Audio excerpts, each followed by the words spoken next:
ورد لب ہے نبی نبی،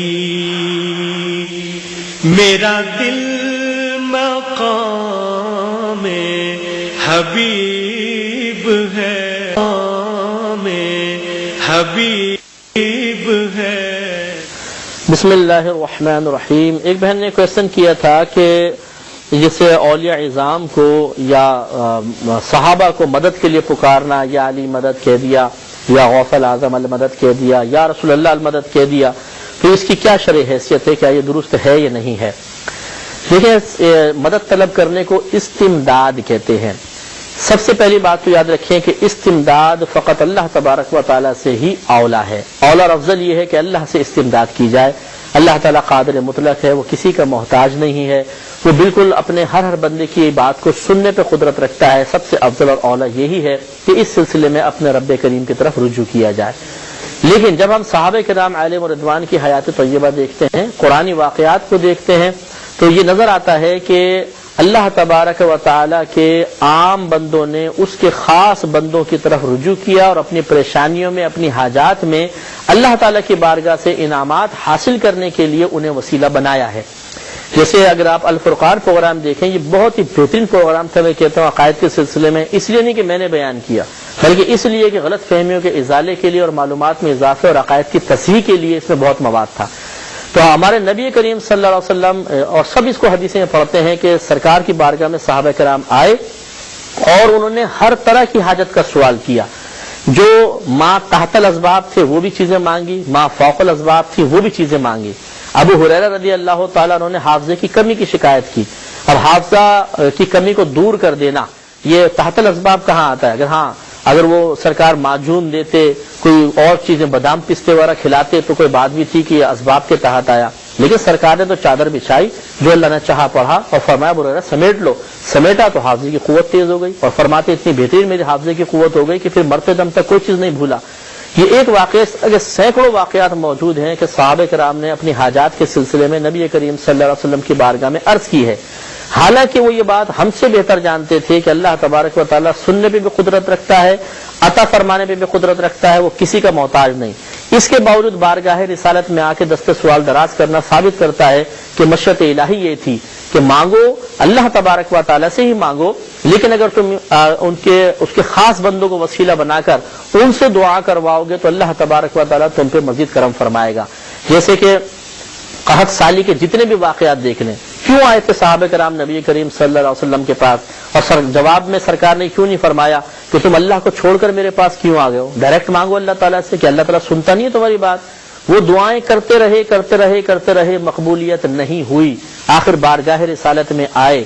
بخاری کی حدیثیں اس پہ گواہ ہیں، اعرابی کھڑے ہوئے، رسول اللہ قحط سالی کی وجہ سے ہم لوگ ہلاک ہو رہے ہیں، مویشی ہلاک ہو گئے، فصلیں تباہ ہو گئے، دعا فرمائیے۔ سرکار نے ہاتھ اٹھا کر دعا کی، ہاتھ نیچے نہیں آنے پائے تھے کہ اتنی بارش برسی کہ صحابہ کرام کہتے ہیں کہ ہم گھٹنے پانی میں اپنے گھروں کو واپس گئے۔ بتائیے اس سے کیا آپ کو نتیجہ نکلتا ہے کہ اتنا صحابہ کرام کی دعائیں غیر مقبول رہیں، سرکار کی بارگاہ میں آ کے عرض کی، فوراً ایک دم بارش برسنے لگ گئی۔ تو اگر معاذ اللہ ثم معاذ اللہ کسی اللہ کے مخصوص بندے، خاص بندے کی بارگاہ میں آ کر دعا کی درخواست کرنا اور اپنی حاجت کی تکمیل یا حاجت کو پورا کرنے کے سلسلے میں ان سے ریکویسٹ کرنا کفر و شرک میں داخل ہوتا تو اس کو آپ کیا نام دیں گے؟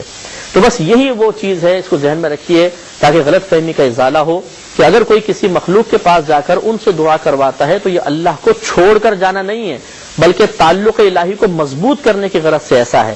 اور یہ میں اس کو بہت بڑی خیانت تصور کروں گا کہ اس قسم کے معاملے میں اس اللہ کے نیک بندے اور اللہ تعالیٰ کو مقابل کھڑا کر دینا۔ تم اللہ کو چھوڑ کے ادھر جا رہے ہو، کیوں آپ نے مقابل لے کر آئے؟ اللہ کو چھوڑ کے کون جا رہا ہے؟ معاذ اللہ ثم معاذ اللہ۔ یہ جو بندے ہیں یہ بھی اگر کچھ دیں گے، ایک تنکا بھی دیں گے تو اس سلسلے میں اللہ کے محتاج ہیں، اللہ تعالیٰ کے عطا کے بغیر کوئی بھی ایک تنکا بھی نہیں دے سکتا۔ یہ عقیدہ ذہن میں رکھیے۔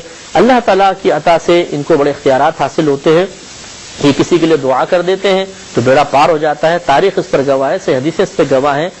عیسیٰ علیہ السلام کو اللہ نے قدرت دی تھی کہ آپ مادرزاد اندھوں کو بینائی دے دیا کرتے تھے، کوڑی کے بدن پر ہاتھ پھیرتے اس کو شفا حاصل ہو جاتی تھی۔ میں آپ سے سوال کرتا ہوں، کیا اس زمانے میں کوڑی آپ کے پاس نہیں آتے ہوں گے؟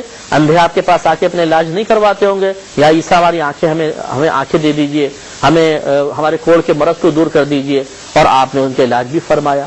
اللہ تعالیٰ نے جو آپ کو صلاحیت عطا فرمائی کیوں عطا فرمائی؟ تاکہ مخلوق خدا کو فائدہ پہنچائے۔ اور مادرزاد اندھے کے ہاتھ پھیر کر اس کو آنکھیں دے دینا، یہ ما تحت الاسباب کہاں ہے؟ تو ما فوق الاسباب ہے۔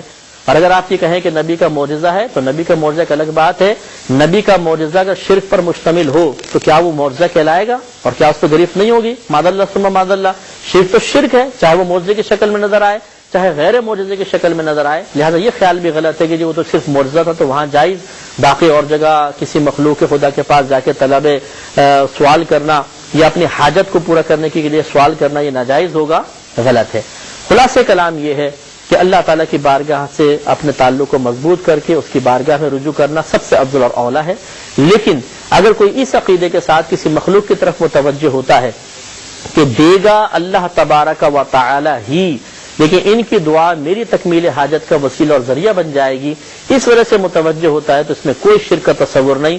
اگر کوئی اس میں بھی شرک کا تصور رکھے تو کوئی نبی، کوئی ولی، کوئی صحابی اس شرک کے فتوے سے نہیں بچ سکتا ہے، اور ان سب کو مشرک کہہ دینے والا خود اپنے ایمان کی کیسے حفاظت کرے گا؟ یہ پھر وہ خود بیچارہ اس کا جواب تلاش کر لے، ورنہ ہمیں لکھ کر بھیج دے کہ کس طریقے سے بچے گا۔